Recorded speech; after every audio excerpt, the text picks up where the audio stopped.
The job post said comfortable with diverse clientele. I figured that meant truckers who called me Bud, traveling nurses wired on gas station coffee, the kind of night owls who argue about baseball and God in the same breath. It didn't mean the man whose shadow reached across the counter before his hand did. It didn't mean the woman who looked at a raw burger the way a hawk looks at a field mouse. It definitely didn't mean a radio that played songs from a year Columbus hasn't seen yet. Gracie's off-highway diner sits where US 23 unzips from the state like a bad seam. Southern Ohio cornfields come right up to the cracked blacktop. Beyond that, an auto zone sign that hasn't lit up since I moved down from the city. If you stand on the shoulder at midnight, you can hear the interstate like ocean breath. In, out, semi after semi. On clear nights, the grain elevator blinks red like a patient heartbeat. I got hired by accident. My roommate at the time, former roommate, long story, tagged me in a Facebook post that looked like a screenshot of a photocopy of a flyer. Gracie's hiring graveyard server, fair pay, fair tips, free meal per shift. There was a strip of tear-off tabs with the same number printed on each. Whoever made it had drawn little scissors to show where to rip. I took the last tab, but when I pulled, the whole bottom strip came away in my hand, neat as a receipt. The number glowed on the paper like it remembered being burned into something. When I called, a woman answered on the first ring. Grace Weller, she said, clipped Midwestern, the vowels packed tight like groceries in brown paper. You got hands that don't shake. Only when I haven't eaten, I said. Eat before you come. 11 p.m. tonight. Click. There was a time in my life when a same-day midnight shift might have unnerved me. That time had passed somewhere between the last tuition bill and my car's third coil pack dying. You make peace with the kind of choices that lead to steady cash and a free plate of something hot you didn't have to cook. The parking lot had 4 lights. They looked normal enough, thin aluminum poles, flood heads angled down. The lamps hummed. Moths tested the glow, then drifted away, bored. There were 3 cars. A battered Civic with a sticker that said "Pray for Snow," a square-shouldered pickup that might have been older than my mom, and a Buick whose paint was the color of fast food ketchup sun-bleached to salmon. Inside smelled like coffee and fryer oil and pine sol after a long day. Booths in 2 rows, red vinyl with the kind of belly button dimples you only see in America. A counter with 8 stools, steel rings worn bright where shoes swung. The open pass showed a grill whose surface looked older than the building, a black mirror pitted with the ghosts of eggs. The radio behind the counter played a Cleveland classic rock station at a volume that said, "We're not trying to impress anyone." Ellison, the woman behind the register, didn't look up from her ledger. She had hair like cigarette smoke and forearms like she could curl a cast-iron skillet. The name tag said DEB, just that, block letters hammered into aluminum. "Nate," I said, offering a hand. She didn't take it. She flicked her eyes at my fingers. "Count 'em. A 10. Good, let's keep it that way." She closed the ledger with a sound like a book being told a secret. "Grace is in back. Mack's on grill. You'll be with me tonight." We walked the length of the counter. Deb's steps made no sound, which felt wrong in a place where every surface should have squeaked or sighed. She pushed through the swinging door with her hip and stopped under a crooked clock. It read 10:59. The second hand ticked obediently. In the little office off the kitchen, a woman in her 60s, maybe, sat with a pen over a column of numbers. There were photographs everywhere, Polaroids, old Kodaks with scalloped edges, laser prints that had faded weird. In every decade, the same woman stood behind the same counter, chin lifted, smile tucked in like a folded napkin. "Grace," Deb said, "this is Nate. Hands don't shake." Grace capped the pen. Her eyes were the color of weak tea and they did not blink enough. "You from Columbus?" she said, not a question. "Yeah," I said, "South Linden." She nodded like I'd passed a test I hadn't studied for. People from cities do better here. They've already seen most of what they don't want to see. She opened a drawer and took out a laminated card. It had been wiped so many times the edges were soft. She held it the way a priest holds a host. "Read aloud." I swallowed. The card smelled faintly of fryer oil and wintergreen. "Graveyard Rules, Gracie's Off-Highway Diner, US 23. 1, 2, 11/2/29 a.m. The radio plays songs not yet recorded. Do not hum. 2. The usual equals scrambled eggs, dry wheat toast, black coffee. Plates must be set at 45 degrees. 3. Booth 9 stays empty on Thursdays. If occupied, serve normally and do not count fingers. 4. Men's room protocol, knock 3 times. If knocks back, wait 5 minutes. If laughter, wait till dawn. 5. Old currency with unfamiliar faces is valid. The register understands. 6. If lot lights flood red, lock the door. Flip closed, offer pie. 7. Do not read chalkboard specials after midnight. 8. Moving coffee grounds, right arrow sweep into blue bin. 9. If your name prints on a receipt you didn't ring, pocket without reading, burn in the grill at shift end. 10. Management arrives via gum machine tile. No bargaining unless you're willing to pay. Grace watched my mouth as I read, like she could see the letters leave and decide whether to let them back in. When I finished, she slid a book of matches across the desk. The cover read Gracie's in thin gold script. On the back someone had written a phone number and call when the SUN is wrong. "You won't need that," she said, "until you do." Her smile didn't show teeth. "Aprons in the bottom drawer. Mack will feed you after the beer and Bible crowd clears." Beer and Deb jerked her chin toward the dining room. A table of 4 men in Carhartt jackets were eating bacon like it owed them money. One of them had a pocket New Testament next to his plate. Another had a Miller High Life. Ohio is ecumenical after midnight. The first hour was what you'd expect.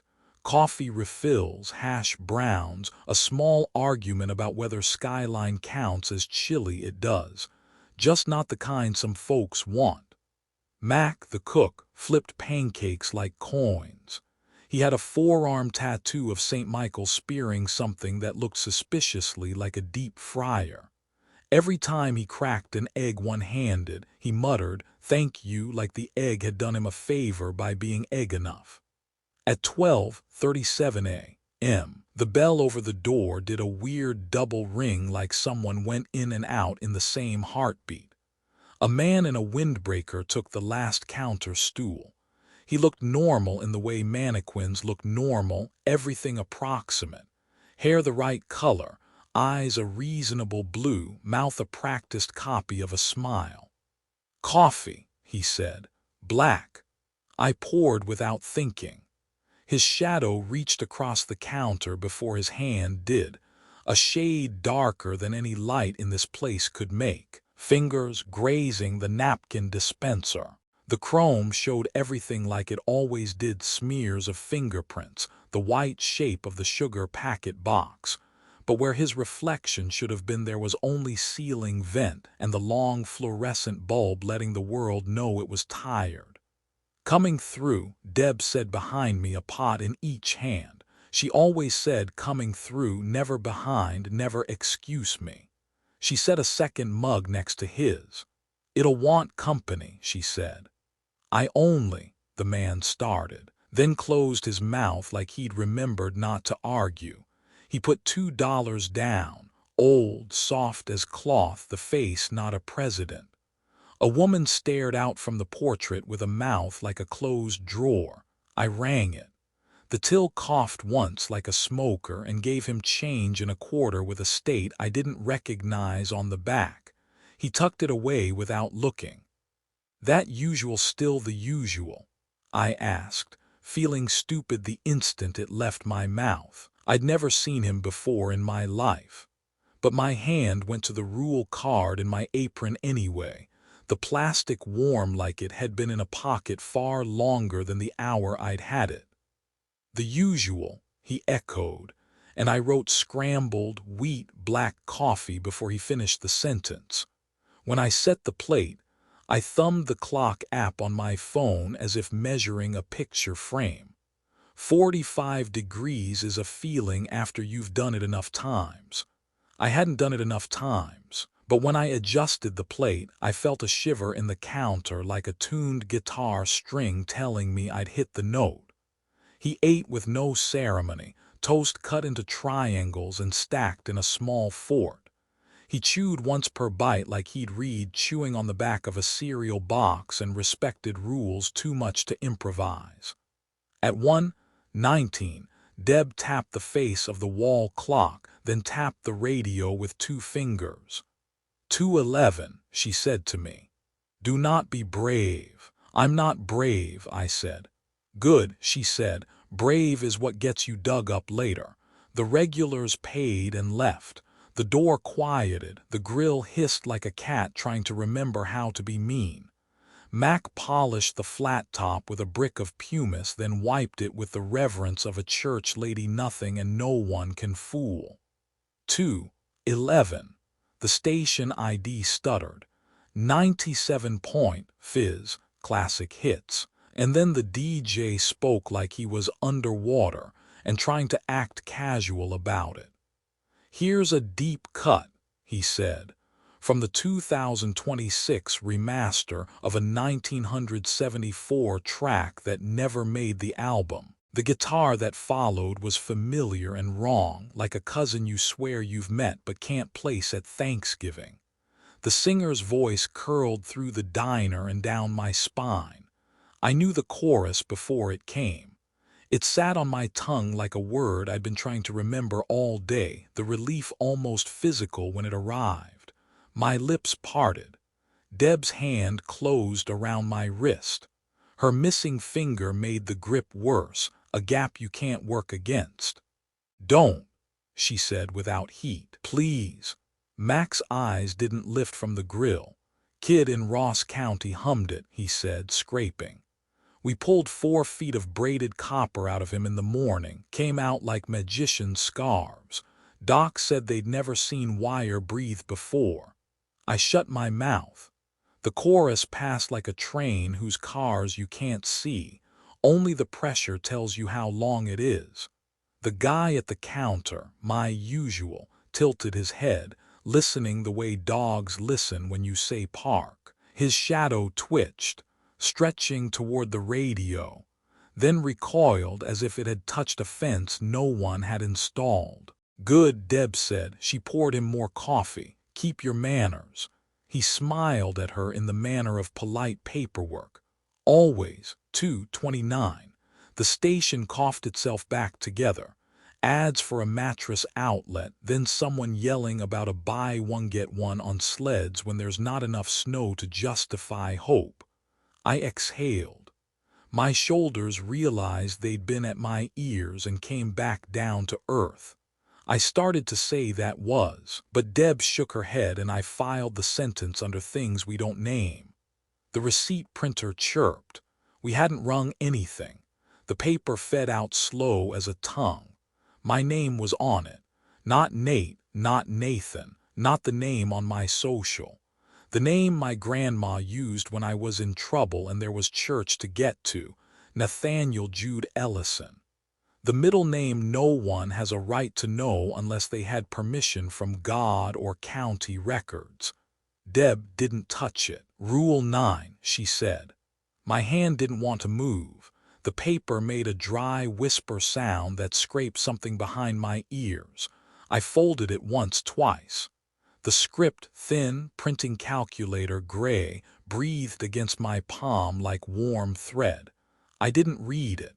I didn't read it because I've always been good at following directions after ignoring them has cost me enough.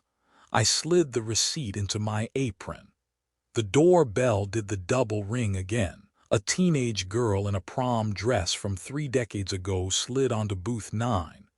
The ice machine beside it thumped once like a heart consenting to a plan. Her corsage was paper, pages cut from a hymnal curled into petals, the staff lines like veins. She looked at me with a smile that made me think of parking lots and good intentions. "Is it Thursday?" I asked Deb without moving my mouth. "It's Wednesday," Deb said, "until it isn't." The girl's hands rested on the table. "Don't count," I told myself, and it was the hardest math I've ever done. "The usual," she said, and some terrible part of me felt relief. I could set eggs and toast at the right angle, pour coffee like a metronome, act like the world is orderly if you follow steps printed by someone who survived them. Mack plated with his usual dignity. I set the plate and turned it just so. The girl's eyes flicked to the angle, then to me, then down again to her hands. Don't count," and she nodded like we'd shared a victory most people never get to see. "You're new," she said, stirring coffee she didn't sweeten. "You read the rules out loud." "Everyone does," I said, because I wanted there to be a club I could belong to where the requirements were things I'd already done. "Not everyone finishes," she said, and smiled with all the patience of a library. Outside, the parking lot lights cracked once, like ice on a river in March, then steadied. The cornfield made that dry paper sound fields make when they tell each other about wind. Somewhere down the highway, a truck downshifted for the Ross County hill like it always does, like it always will. I breathed. The radio played something unremarkable about a Chevy. The girl ate without chewing. It didn't look wrong until you tried to fit it in your head, and then it looked only wrong. When she finished, she pulled a wallet from somewhere dresses don't have pockets. The bill she laid down had a face I didn't know. The woman in the portrait looked like she'd once been a teacher you were almost brave enough to miss. "Keep the change," she said. Her eyes slid past me to the chalkboard by the kitchen door. The specials, the ones Mack writes in true chalk, no cute markers here, had rearranged themselves into a language my eye tried to read and failed. The pain was sharp and brief, like ice cream brain freeze. I turned away. "So," she said, "you didn't count." "Rules," I said, trying for easy. My voice made it sound like the word was heavier than the plate. "That's why you get to keep them," she said, and I finally heard the plural in them. I opened my mouth to ask which them she meant, hands, eyes, names. But the bell over the door did its double thing, and a woman in a red raincoat shook water onto the mat that wasn't wet when she stepped on it. She sat at the counter, third stool from the register, the one locals say squeaks like a mouse when you turn left. "Coffee," the raincoat said, and Deb poured like it was the sacrament that fixes certain kinds of nights. I slid the girl's change toward her on the table, careful not to touch. When I looked up, Grace was in the pass, which I hadn't seen her do since I clocked in. She looked at booth 9. She looked at me. She smiled without her teeth and lifted her chin like a conductor allowing a note to sustain. The receipt printer chirped again. I didn't look. I didn't have to. Rule 9 had taught me how not to. "Grill," Deb said softly, and I realized I'd been standing still long enough to look like I was negotiating with air. I pushed through the swinging door. The kitchen felt warmer and colder in the ways kitchens get when the door to the walk-in is cracked. Mack had his arms folded and his eyes on the flat top. The grill was clean, too clean. When the metal is dark, it reflects like the inside of a bell. Burn it, he said. Burn what? He jerked his chin at my apron pocket where the receipt lay folded and breathing. It hadn't seemed like breathing until he named it. Now it was all I could feel. Now, he said, before it learns your middle name. My middle name had already been printed in gray that looked wet. I lifted the grill lid. Heat staggered back at me and then wrapped me like a friendly arm that squeezes too long. I took the matchbook out with my left hand, the receipt with my right. The match heads were dipped the way old matches are, thick, a little sloppy. The striker flared like it remembered Chicago fires. The flame had the color of cheap whiskey. I held the corner of the receipt to it. For a heartbeat, nothing. Thursday night in Richland County feels different than any other night of the week. It isn't the traffic, still a trickle of long-haul semis and county deputies cruising to stay awake. It isn't the weather, clouds still roll in low and gray, and the corn still shivers in the fields. It's something quieter, a heaviness in the parking lot lights, a hush in the air, like Ohio itself is holding its breath. By my second week at Gracie's, I'd stopped asking why. You can tell yourself that superstition is just the Midwest's favorite seasoning, but the laminated card in my apron pocket had already proven too accurate for coincidence. Rule 3 was burned into my head by then. Booth 9 stays empty on Thursdays. If occupied, serve normally, but do not count their fingers. So when the bell over the door gave its double ring at 12:03 a.m., and I saw a tired-looking woman in a denim jacket guiding a little girl in pink sneakers toward Booth 9, my throat dried out like I'd swallowed road salt. They slid into the booth as if it belonged to them.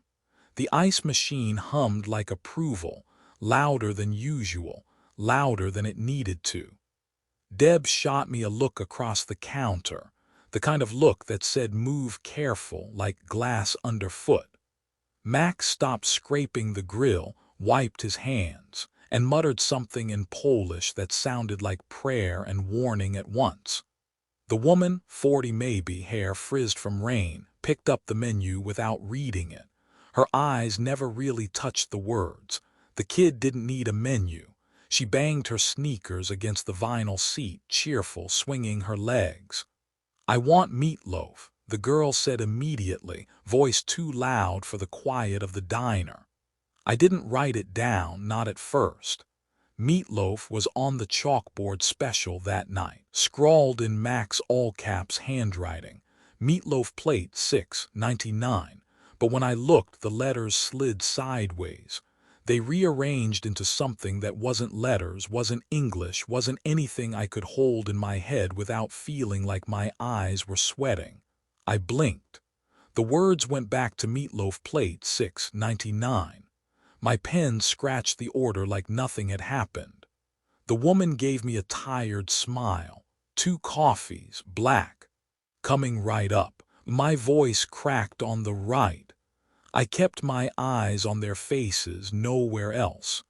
The kid tapped her hands on the table like she was drumming.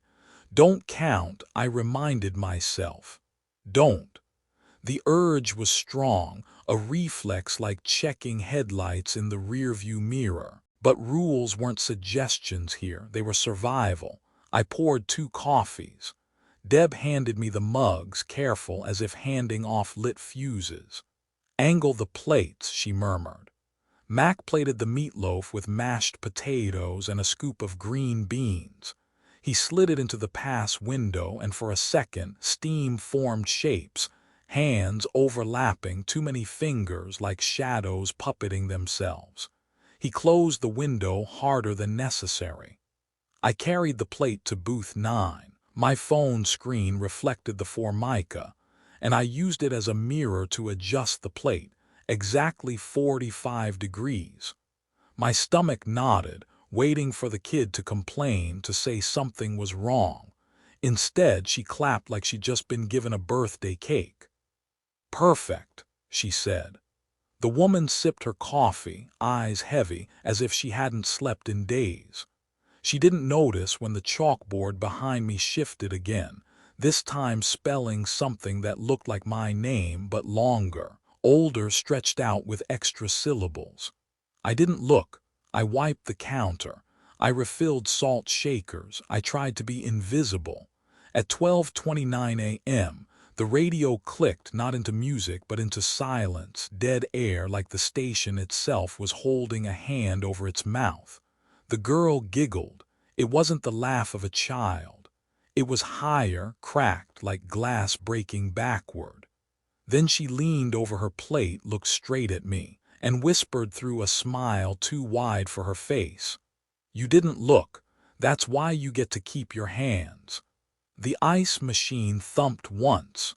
The chalkboard wiped itself clean.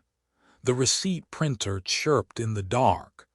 And the woman in the denim jacket kept drinking coffee, never noticing her daughter's shadow crawling across the booth, fingers splayed, more of them than there should ever be. The graveyard shift makes you superstitious about numbers. You check your watch more than you should, count the coffee refills without meaning to, line up the sugar packets like a nervous tick. But after 2 weeks at Gracie's, there was only one number I really dreaded, 2:11. That was when the radio stopped being a radio. That night the air already felt heavy, like the diner had been waiting for something all day and was finally about to exhale. The booths were empty, just me, Deb behind the register, and Mack polishing the grill until it gleamed like black ice. Outside, the parking lot lights buzzed with static.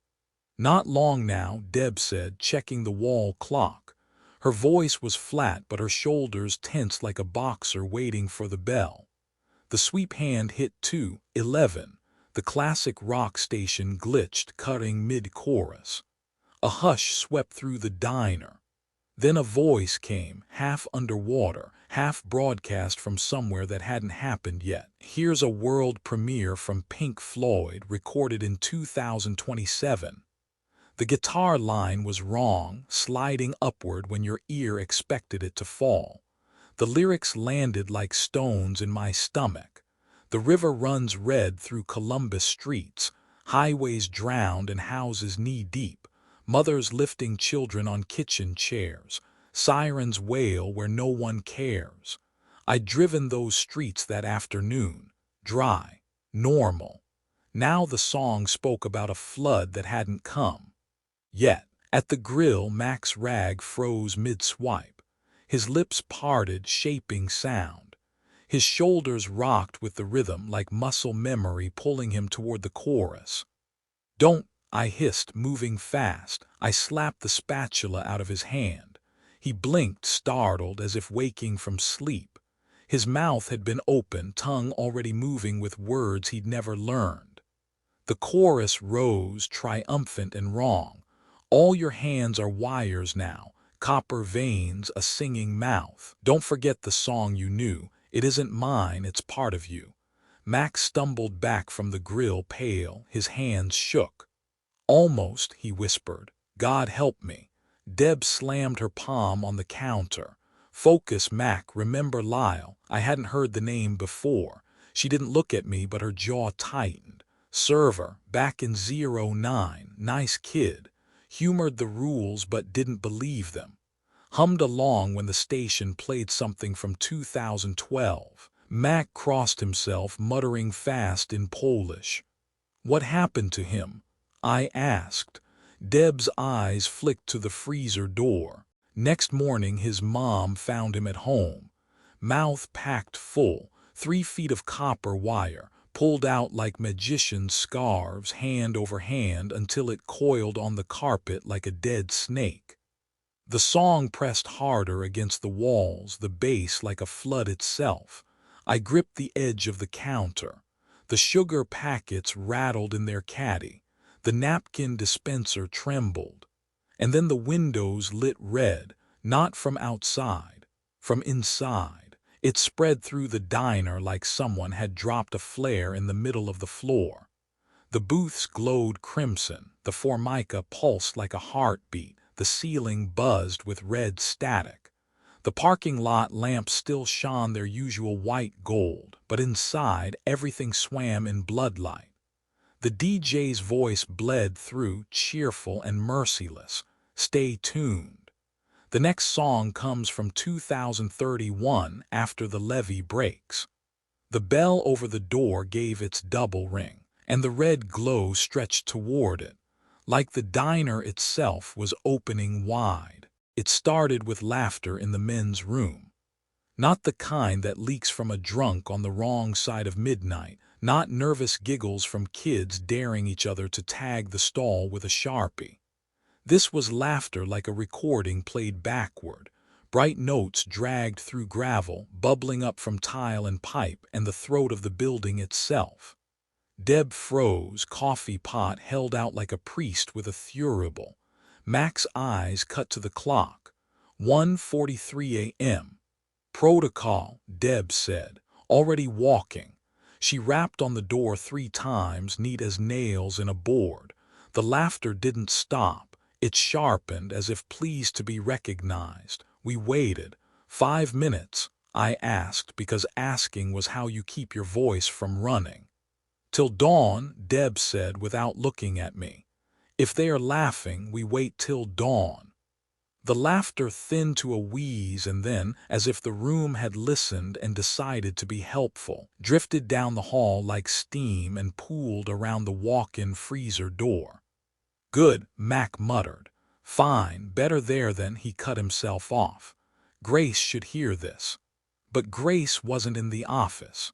The door stood open on ledgers and a mug that still steamed. The Polaroids on the wall, Gracie behind the counter in 79, in 88, in 02, watched the doorway like portraits in a courthouse waiting for a judge who'd stepped out to smoke. Back here, Deb called. The laughter had gathered at the freezer like a smell you can't remember not smelling. The big handle was latched. The thermometer read a decent 28 degrees and was sweating in the summer air like a runner who'd finished but didn't want to cool down yet. We all heard it, a second sound braided into the laughter, soft as pages turning. Mack's jaw bunched. Don't open it. I'm not, Deb said. Look. It wasn't the walk-in door. It was the wall behind it. You know how you can tell when someone moved a vending machine and put it back? The floor tiles remember. The scuffs don't line up. The shadow doesn't feel the same. There behind the freezer a seam showed where no seam should be. Hairline vertical, chalk thin. If the light hadn't flickered just then, one heart-skipped beat, we'd have missed it. When it came back steady, the seam was wider. Not cracked. Opened. Like lips. Mack swore in Polish. Deb set the coffee pot down as carefully as evidence. Grace, she said again, lower, as if the name itself could work a lock. I know you hear us. I pressed my palm to the freezer door. The steel vibrated faintly, a cat purring behind it. Cold seeped into my skin. On the other side of the seam, something breathed once, slow, a house settling. The seam widened to the width of a belt, then 2. Black waited there, not dark, black the way a pupil is black, invitation made of absence. Rule 10, Deb said, not to me but to the room. Management arrives via gum machine tile. No bargaining unless you're ready to pay. This wasn't the gum machine. This was somewhere rules admitted they were suggestions. Grace stepped out of nowhere.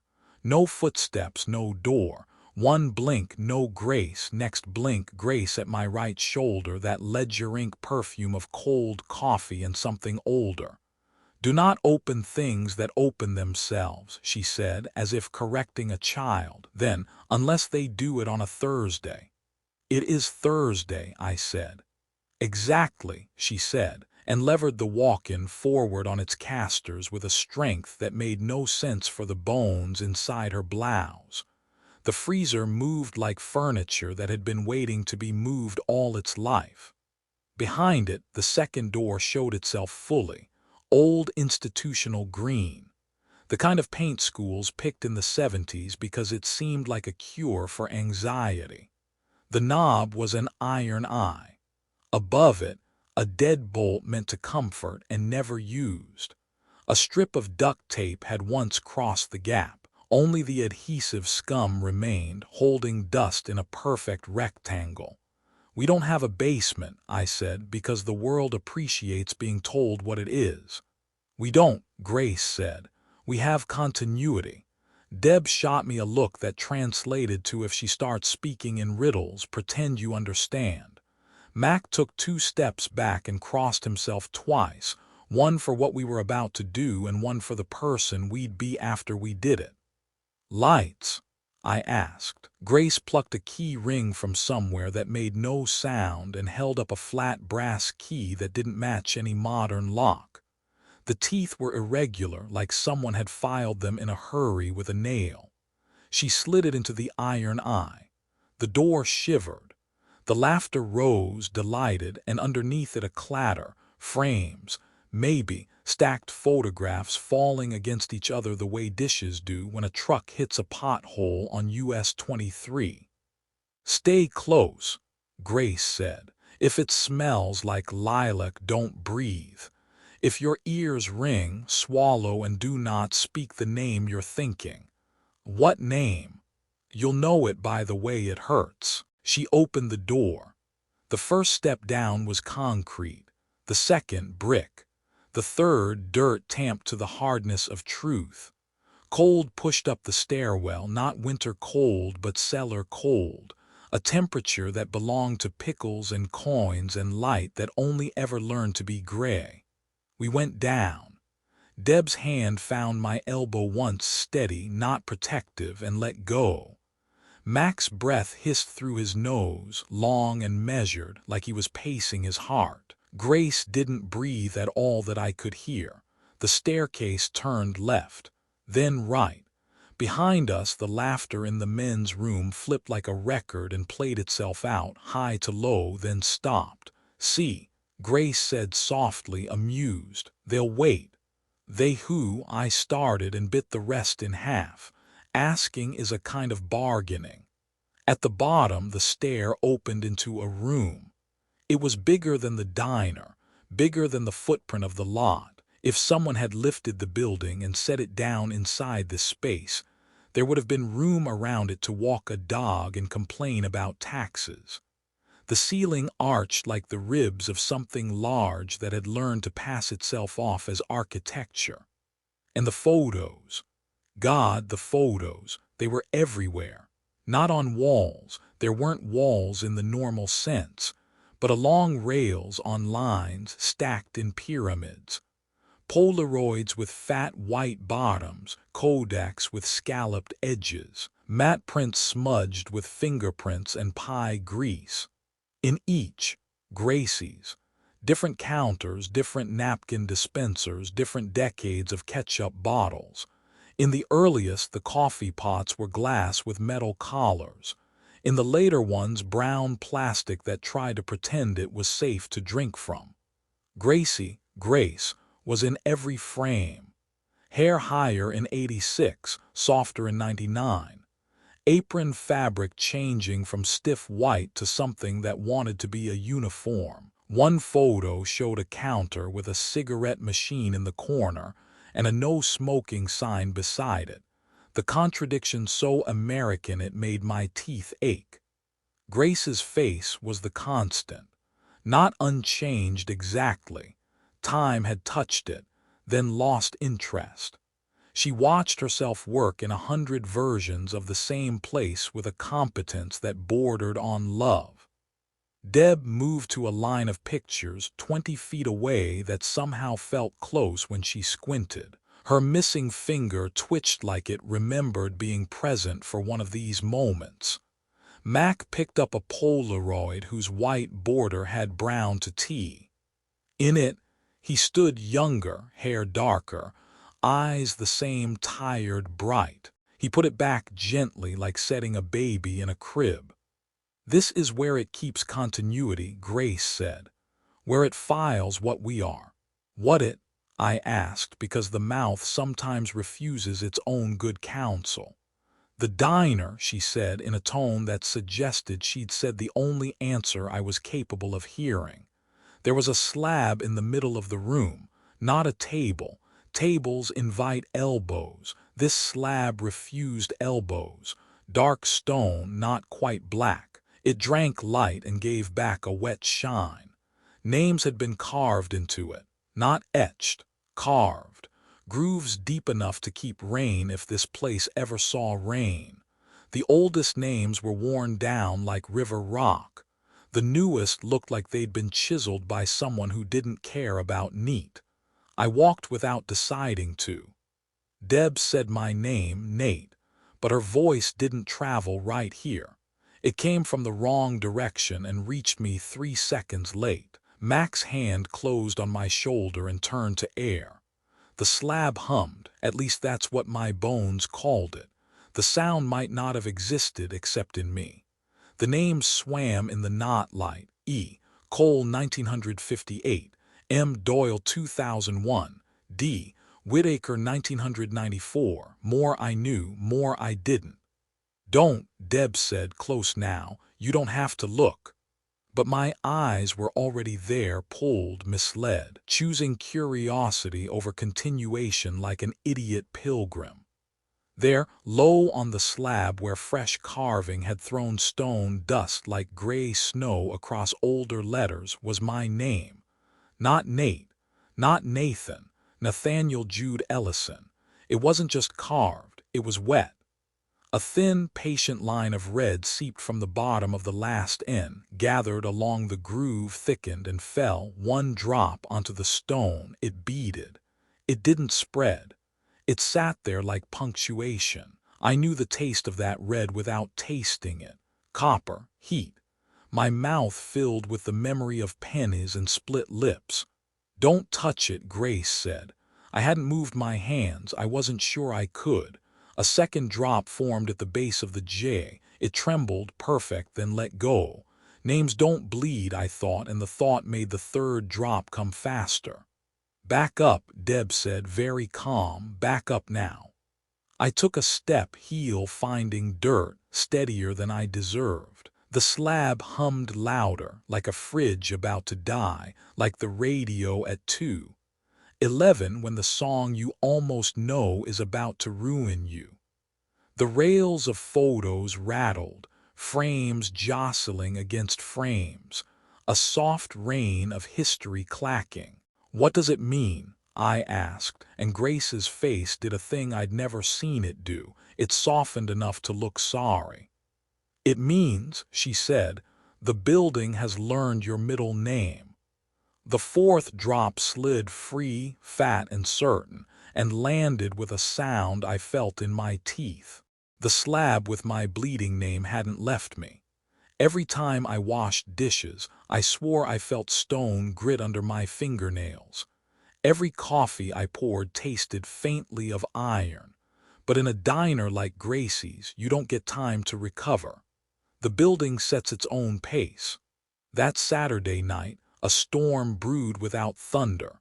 You could smell ozone in the parking lot, see corn stalks bending in an invisible wind. Deb kept wiping the counter long after it shone. Mack's hands twitched at the grill. Grace moved slower than usual, as if pacing herself for something already scheduled. At 12:47 a.m., the bell over the door didn't just ring, it screamed.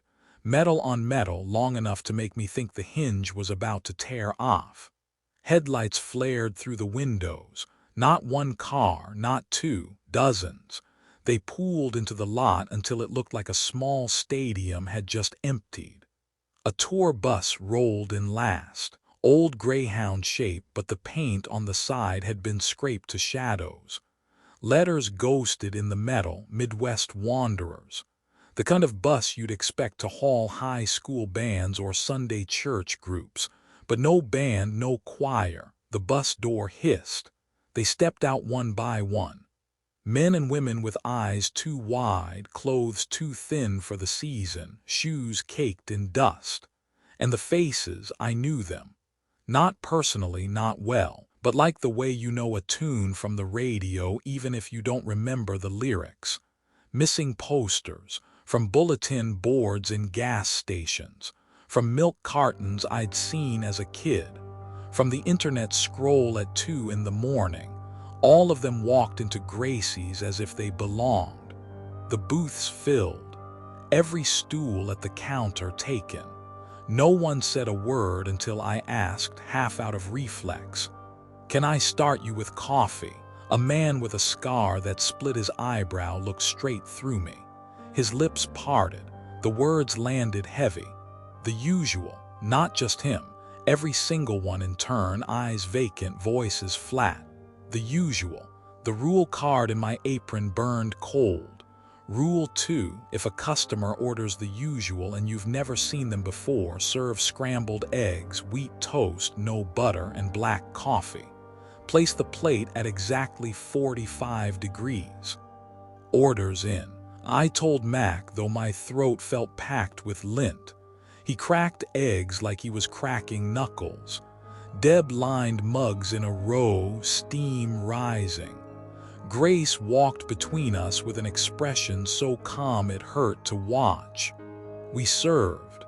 Every plate angled, checked against my phone's reflection. Every coffee poured black, never cream, never sugar. The customers didn't eat, they didn't even look at the food. They just sat silent like photographs propped in booths. The register coughed. No one had rung anything, but the drawer slid open. A 20 lay inside. I picked it up. It was soft, waterlogged, a bill, but not one I recognized. The face was a woman's, hair in a knot, eyes hollow. Dates along the bottom, 2019, 2027, dates that hadn't happened yet. Deb whispered, "Take it." My hand shook. The register chimed, pleased, and spat out change. Coins clattered into the drawer. I scooped one up, a quarter, heavy, shiny, stamped with the word Dacabraska. Another new Appalachia, another Erie Commonwealth, places that don't exist, not here, not now. "Grace," I asked. "The rules are thickening," she said simply, and I understood what she meant. The air itself felt like wet paper, heavy, pulpy, every breath harder to pull. The chalkboard specials behind me warped. Letters slid like ink in rain, rearranging into something new. Rule 11, no one leaves with their pockets empty. Rule 12, change belongs to the building, not the hand. I blinked. The words smeared back into meatloaf. 6:99. The missing people ate nothing. They touched the food only to rearrange it. Triangles of toast lined up in geometric patterns, scrambled eggs shaped into circles. I realized too late they were writing dates, numbers, and one of them was my birth year. The printer by the register shrieked. No one touched it. No one had placed an order. The paper rolled out fast, sharp ink burning hot. When it cut itself free, it wasn't a receipt. It was a business card. Plain stock, black letters, Mr. Near audit at 3:03.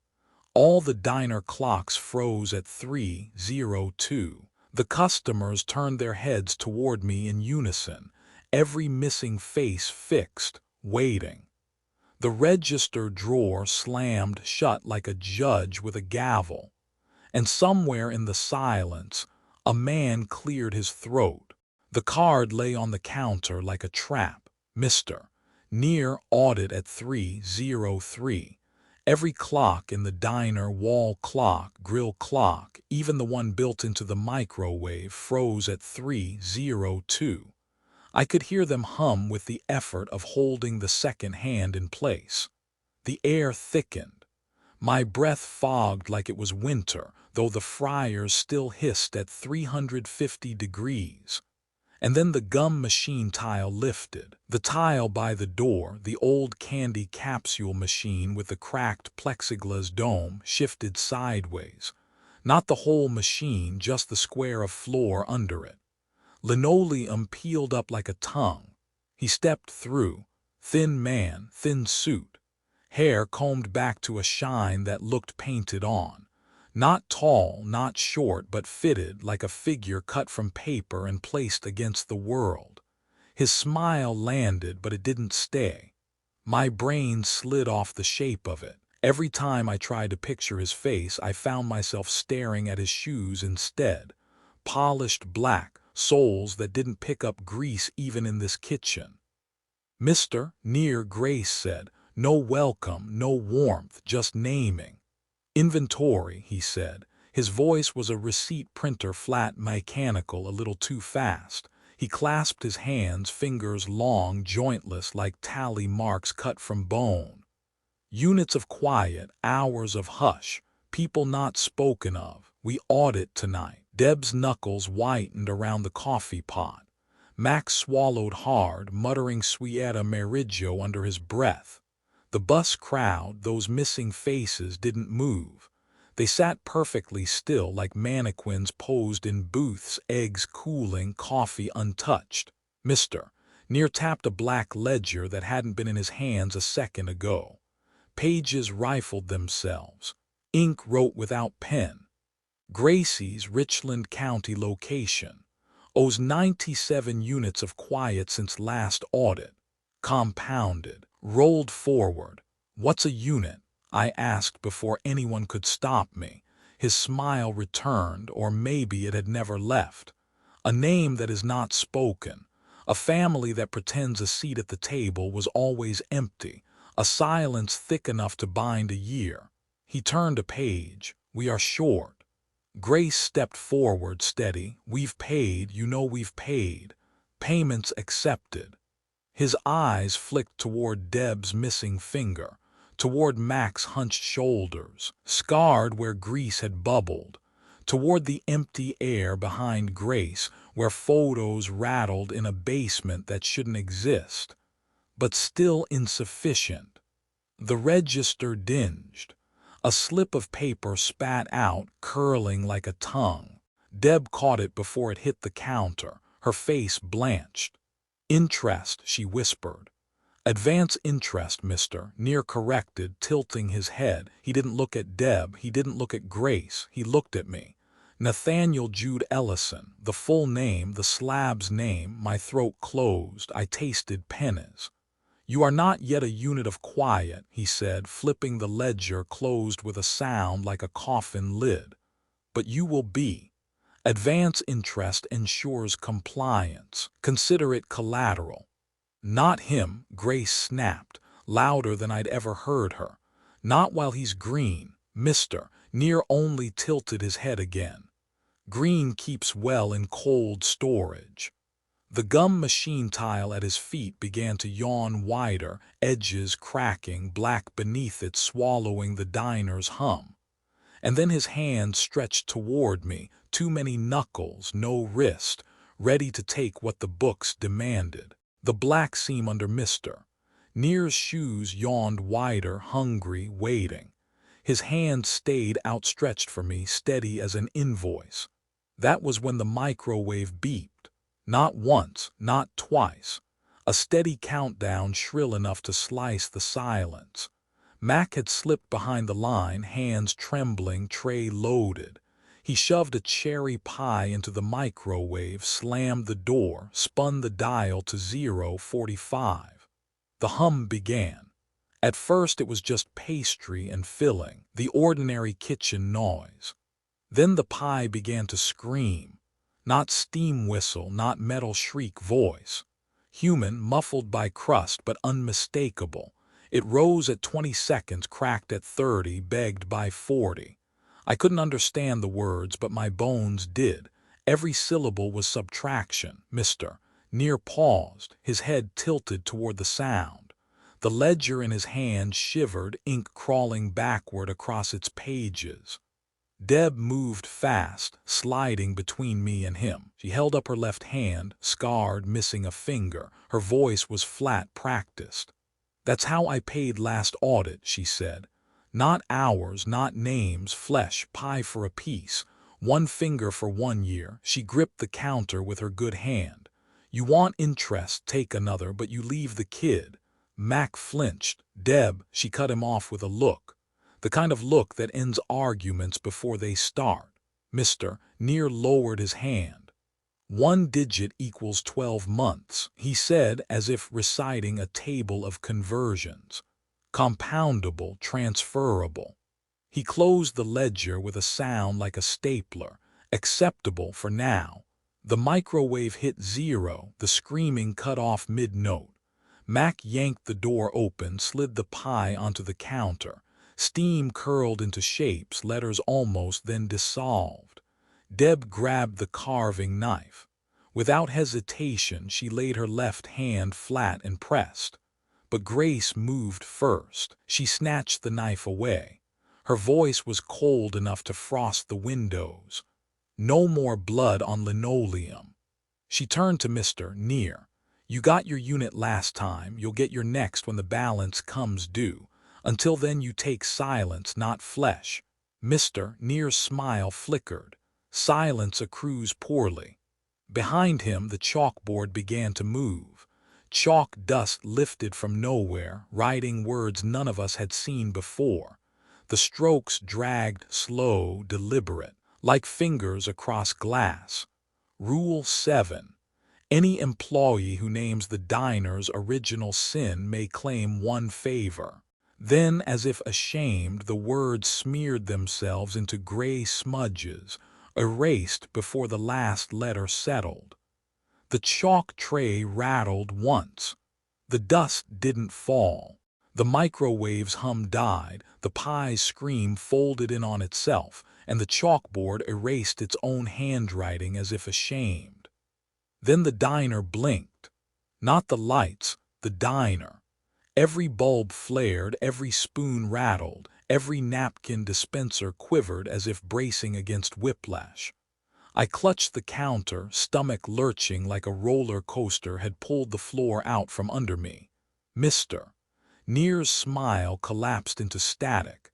Deb's missing finger wavered like film splice. Mack's breath reversed, sucked back into his lungs, and then, Thursday, again. The wall clock read 12:03 a.m. The bell above the door chimed twice. A woman in a denim jacket ushered a little girl in pink sneakers toward booth 9, part 2, but wrong. The counter felt greasy under my palms, though I'd just cleaned it. The salt shaker was half empty, though I'd filled it. My apron pocket sagged heavy with the rule card, but when I touched it, the laminate was cracked, corners yellowed like it had been there decades. They slid into booth 9. The girl's sneakers drummed the vinyl. I want meatloaf, she said, same words, same pitch, except this time she didn't smile. She leaned forward, eyes bright as candle flames. You didn't look, she whispered, exactly as before. Then she added, but I remember you did not look twice. My stomach hollowed. Deb froze mid-step, tray in hand. Her eyes met mine wide. We've run it back, she mouthed. Mack slammed the grill spatula down. Not again, he muttered, not again. But the girl kept talking, lips too steady for a child's chatter. It's Thursday again, but not the same Thursday. The bus hasn't come yet, the auditor hasn't smiled yet, you still bleed though. I touched my apron, meaning to prove her wrong. My fingers brushed paper, not the rule card, a matchbook. Black, slick, edges curled, printed in block letters. Gracie's All Night, Ashland Exit 1979. The phone number was 7 digits, no area code. The ink was fresh, still warm, like it had just come off the press. I shouldn't have had it. I hadn't been born in 79. And yet when I struck one match, the flame came alive as if it had been waiting 40 years for me. The girl clapped, grinning now. Found it, the first gift. Keep it safe. You'll need it when the slab calls you by all your names. The match burned low, guttering red against my fingertips. I dropped it in the ashtray, but the smell didn't fade. It clung to my apron, my hands, my lungs. Smoke that wasn't smoke. Time wasn't just looping, it was replaying itself differently. The matchbook from 1979 weighed in my apron like a hot coal, warming the fabric even as the diner's air conditioner rattled overhead. The girl in booth 9 swung her sneakers, humming a hymn that shouldn't have been written yet, and Deb hissed at me to get into the office. Grace was waiting. The office was barely bigger than a pantry, a file cabinet wedged against one wall, ledgers stacked on another. But my eyes went straight to the Polaroids. One photo. Grace behind the counter, smile polite, apron crisp, the kind of snapshot customers pin to bulletin boards with best service ever. Written on the back. Only it wasn't pinned, it was nailed to the plaster. 4 corners hammered flat, and it wasn't still. When we looked at it, the image showed Grace exactly as she was now, hair pulled tight, eyes tired, smile brittle. But the second we glanced away, even for a breath, the photo whispered. The edges darkened. And when I turned back, Grace was younger, 1970s hair, sleeves rolled high, same diner but chrome brighter, signs different. I blinked again. 1950s now, Victory curls, cigarette machine in the corner, customers in fedoras, shadows stretching too long behind them. Grace didn't move, she only watched. It changes every time, I whispered. It doesn't change, she said, it shows. Shows what? The cost. She placed one hand against the wall, just below the photo as if steadying herself. The first deal wasn't for money or even for survival, I made it for silence. Her eyes tracked the shifting Polaroid. This town used to scream. Every midnight, something from the fields, from the river, from the roads. I asked for quiet, just quiet, a place where the night could rest, where truckers and farmers and drunks could eat without seeing what waited outside. And they gave it to you. She nodded. The things that waited stopped coming, but the silence had to be fed, one shift at a time. One body, one name, 1 year after another. That's why we owe. The diner is a mouth. The rules are its teeth. The Polaroid flickered. For half a second, the photo wasn't Grace at all. It was me. Same apron, same tired smile, same posture, except the date scrawled on the white border read 2025. I staggered back. That's impossible. Not impossible, she said softly. Already promised. On the desk, the coffee pot burbled. The filter ballooned with wet grounds. And when the drip slowed, the sludge traced 4 dark letters across the paper. N-A-T-E. The office went still. Even the radio shut up to listen. The register had always been a noise machine, dings and drawers and the soft ka-chunk of paper receipts coughing into the air. That night, though, it opened by itself, no sale rung, no button pressed. What slid out wasn't money, it was teeth. Neat rolls of them like coins wrapped at a bank, paper tubes bulging, ends sealed with wax. They clicked as the drawer finished its slide, a tidy sound that still made my stomach crawl. I leaned closer. Each tooth was etched. Tiny script ran across enamel in grooves too fine for any human hand to carve. Names, dates. Tammy Mayhew, 2019. Dennis Yarborough, 1992. E. Cole, 1958. One after another, every name I'd ever heard whispered in the diner. Grace's hand hovered over the drawer like she wanted to slam it shut but couldn't. Deb muttered a curse in Polish, then crossed herself. Mack didn't speak at all. He just stared, knuckles white on the spatula he'd carried like a club. The air thickened, sour with copper and fluoride, the exact smell of a dentist's tray after an extraction. And then the gum machine tile sighed. The seam widened. The black behind it was not absence now, but polished like obsidian cut to a mirror. Mr. Near stepped out, ledger in hand, smile thin as ever. He looked at the drawer, then at us. Inventory confirmed. His voice had no echo, but every word felt recorded before he spoke it. Ledger balanced in enamel, audit ongoing. Grace's jaw set. We paid. Paid, Mr. Near agreed. He tapped the side of the drawer with one jointless finger. The teeth rattled like dice. But not enough. Management options exist. What options? I asked before anyone could stop me. His head tilted, eyes reflecting red from the neon sign outside. Restructure, refinancing, new ownership, joint or divided. Risk is redistributed, debts remain. Deb's laugh cracked the air, brittle as glass. Ownership, you mean chains, mister. Near said nothing, only adjusted his tie. The drawer shuddered again. One roll split, spilling teeth across the counter. They didn't scatter randomly, they lined up. A neat row, front to back, like a smile laid flat. Deb bent low. Her eyes locked on one molar at the end. She picked it up before Grace could stop her. The engraving glistened in the fluorescent light. Grace Weller before. Deb's breath hitched. Before what? The tooth pulsed warm in her palm, once, twice, alive. Grace stepped forward, face drained of color. Put it back. But Deb only tightened her grip. And the register whispered, gears grinding words that weren't mechanical at all. Before the deal. The register whispered its last word, before, and then the diner lurched like it had taken a punch below the belt. Glass rattled in the windows. The napkin dispensers toppled.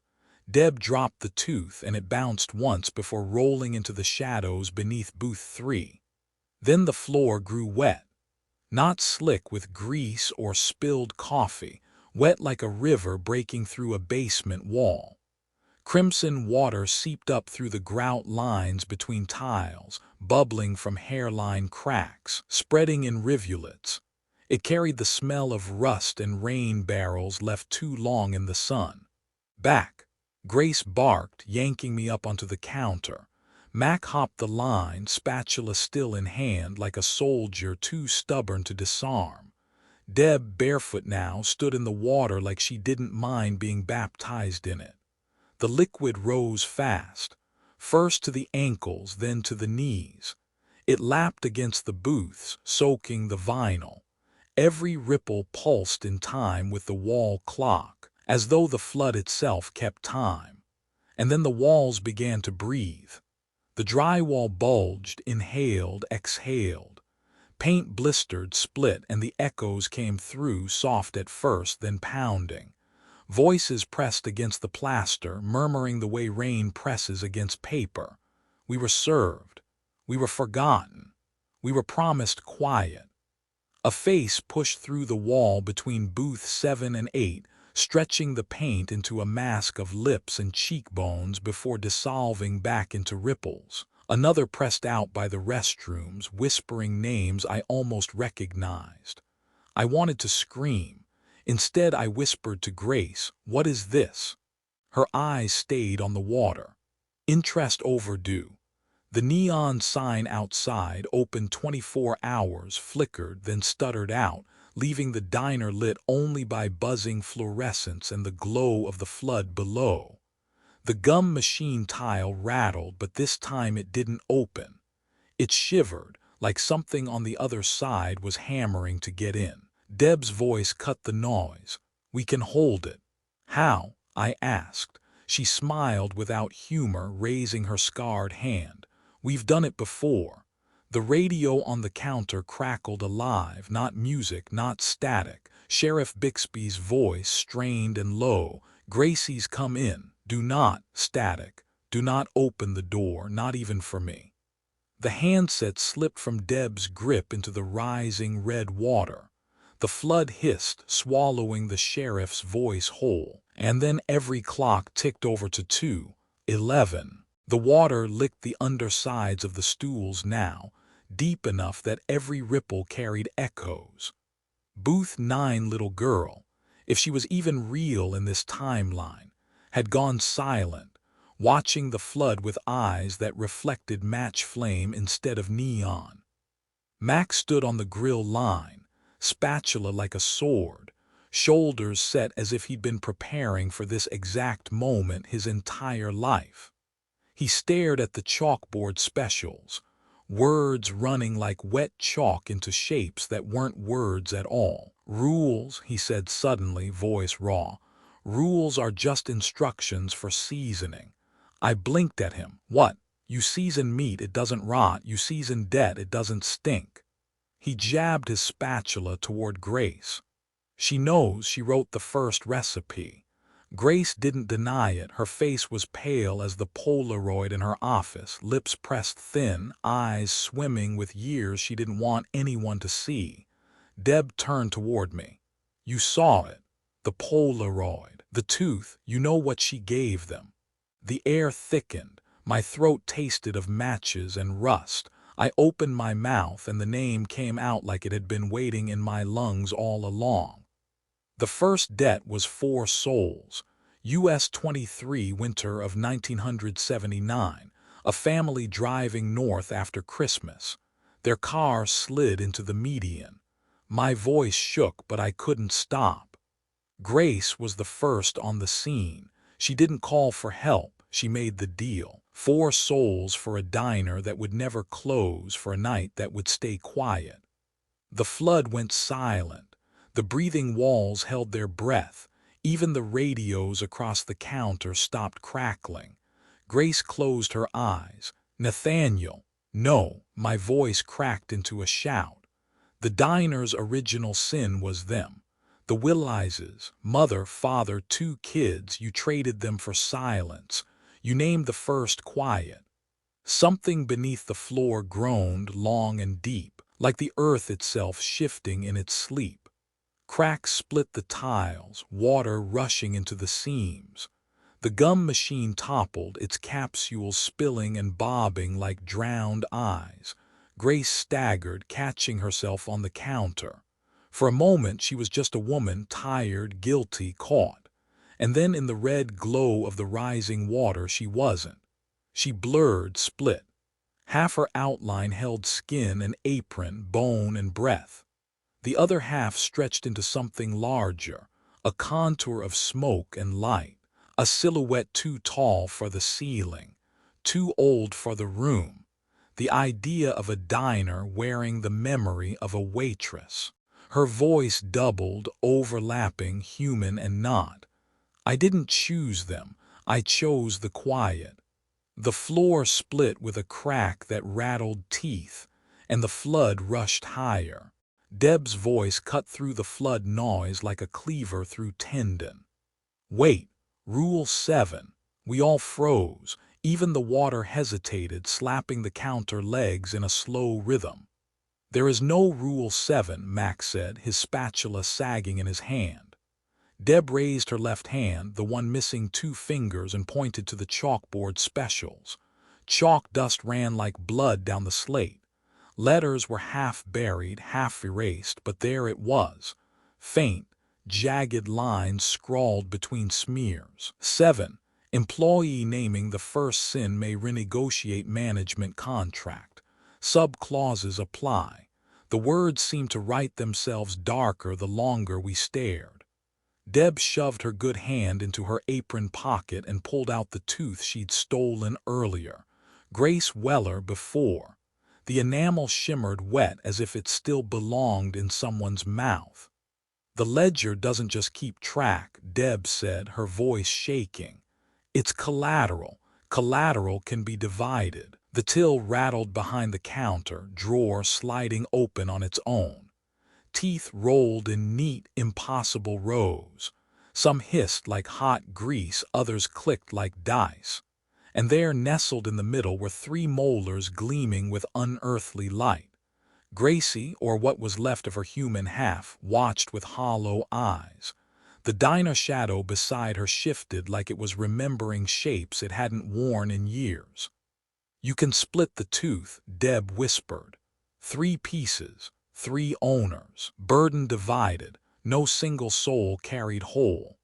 Mack looked at me. His face was pale, grease-smeared, older than it had any right to be. "We share it, or we let it keep her," Deb said, her missing fingers flexed against the counter.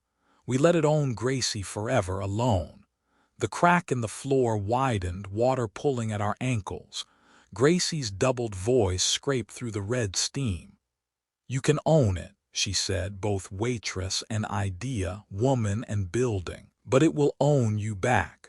The till clanged, snapping shut. The teeth inside screamed muffled like a choir swallowed by metal. And for the first time since the diner began, the rules waited for our choice. The air smelled scorched like laminate burning in a copy machine. The receipt printer at the counter jolted awake, spitting out something thick, glossy, and still warm to the touch. A new rule card. Not the old yellowed one that had followed hose for 17 years, not the cracked lamination Deb kept tucked in her apron. This one was fresh, still steaming. 4 rules only. 1. The diner serves all. 2. Payment is accepted in any currency offered. 3. What happens in Gracie stays in Gracie's. 4. The owners share the burden equally. That was it. No timings. No instructions about booth 9, no warnings about laughter in the bathroom, no red light escape clauses. Just 4 bare sentences like someone had stripped the contract down to its skeleton and dared us to live with it. Deb traced the card's edge, wincing. It left a faint burn mark on her fingertip. "It's binding," she whispered. But cleaner. By dawn the floodwaters had drained. The walls stopped sweating, though they still pulsed sometimes like a held breath waiting to be exhaled. And then Saturday breakfast.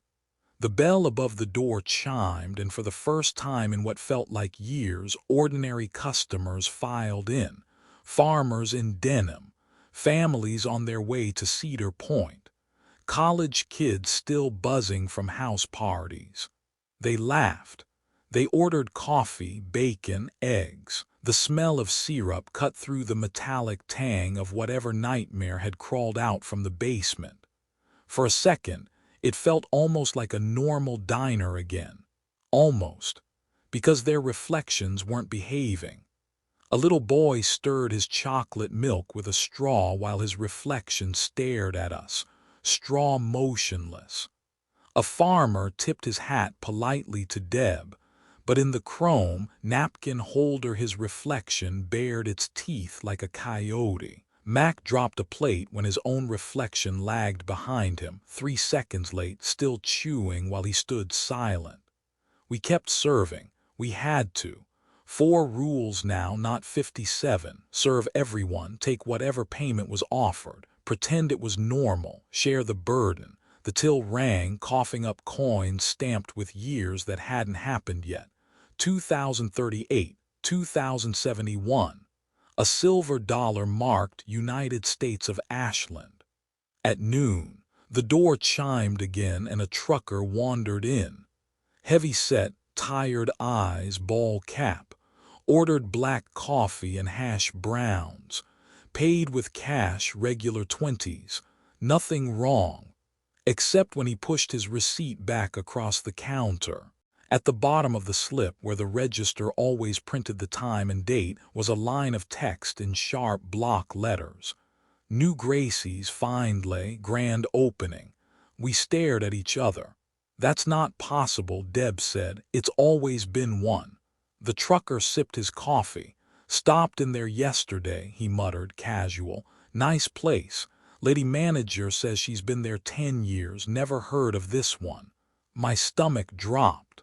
The receipt kept printing. Staffing complete. Contract duplicated. Expansion initiated. The bell chimed again, but the door hadn't opened.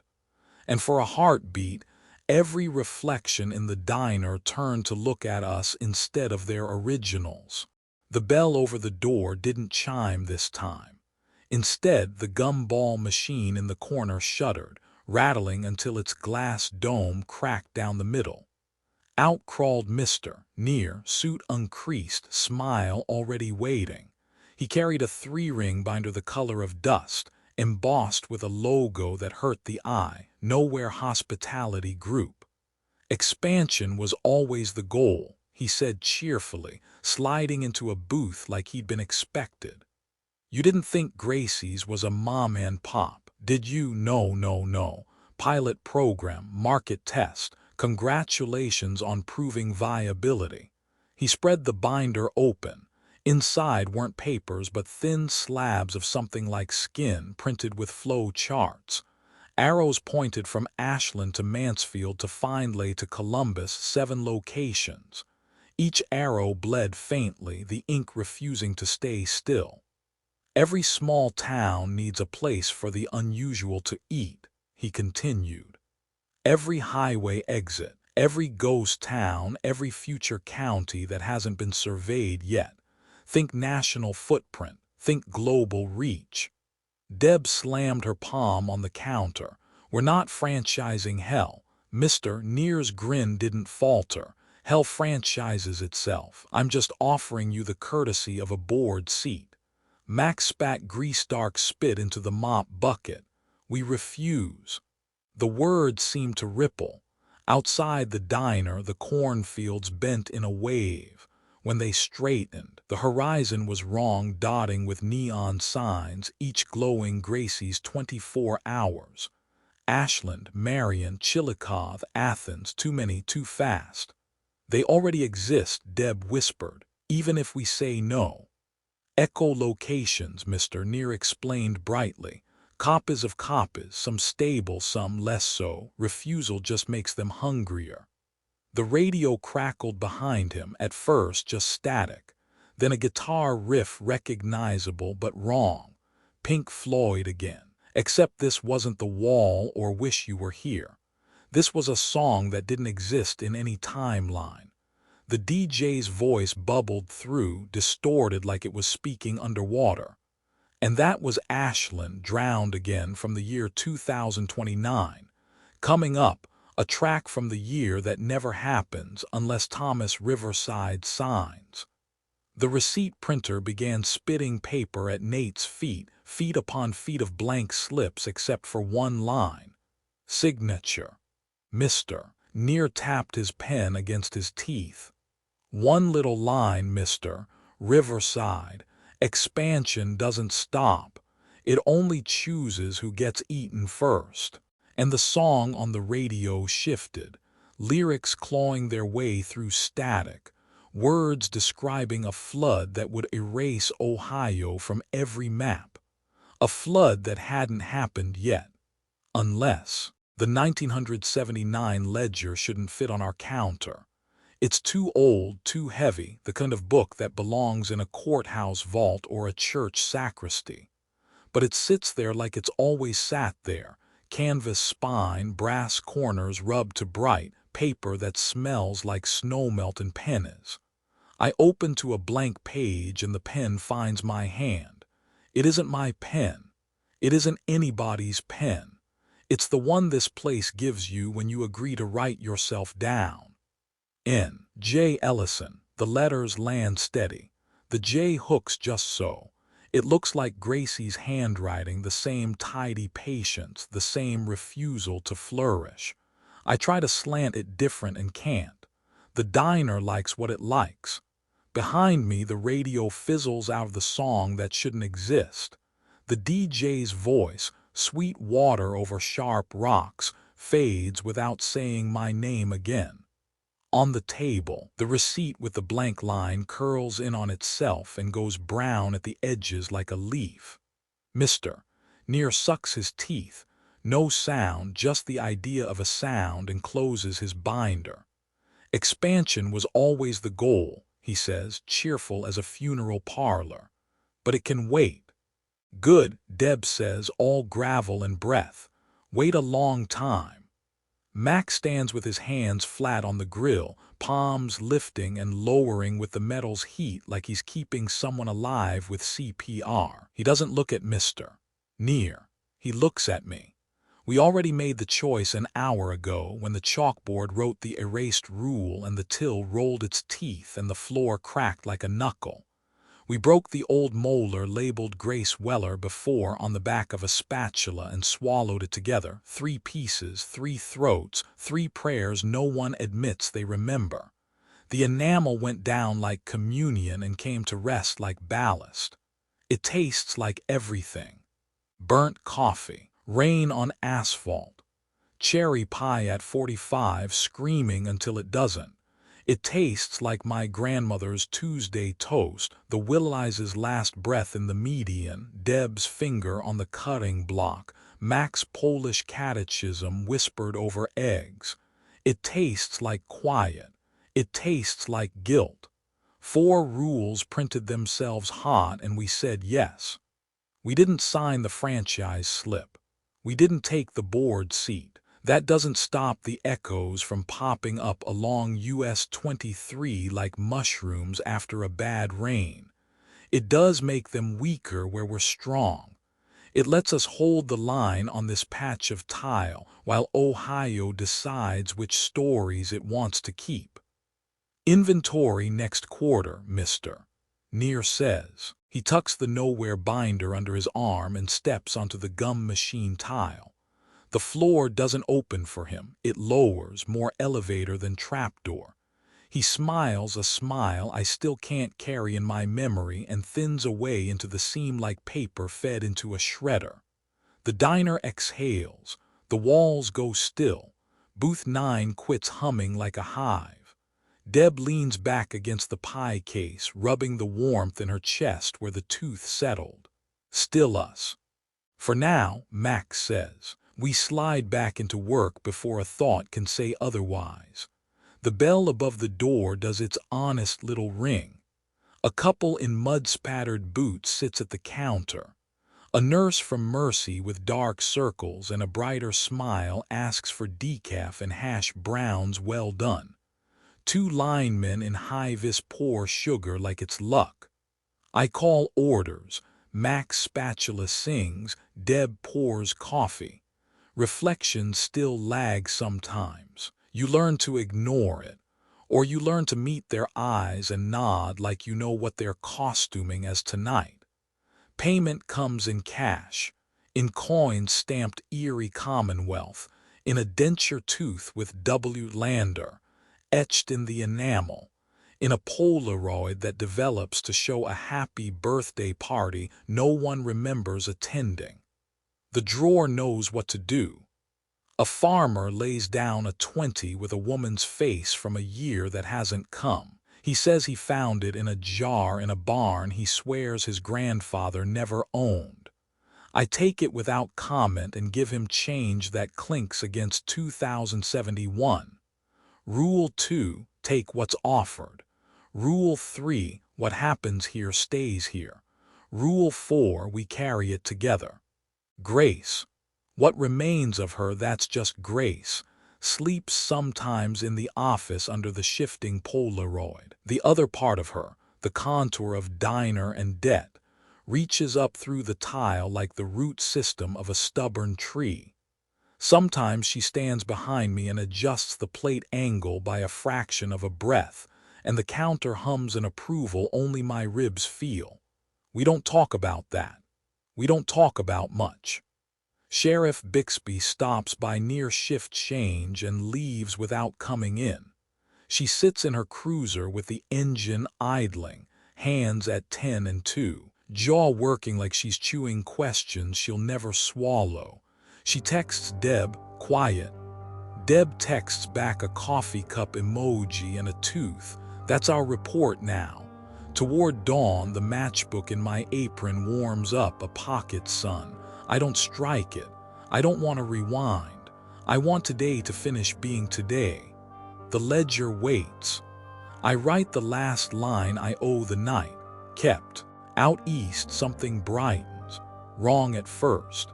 The sun peeks over the north ridge like it got lost and is embarrassed to say so. It lifts 3 fingers over the corn and realizes, sheepish, that it has the map upside down.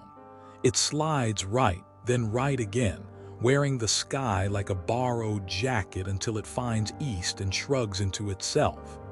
Across the counter, every reflection in chrome and glass catches the correction and for once follows on time. Deb laughs once, short and real. Look at that. World remembered its lanes. Mack flips 2 pancakes, perfect and golden, and they land with a sound like a chapter closing. Steam lifts off them and for a heartbeat spells Nate in the air. I wave it away and it becomes nothing but breakfast. I pour coffee for the last trucker of the shift. He nods his thanks and looks like every other honest man who ever let a highway decide his life. The cup is hot and bitter and simple. The coffee is still good.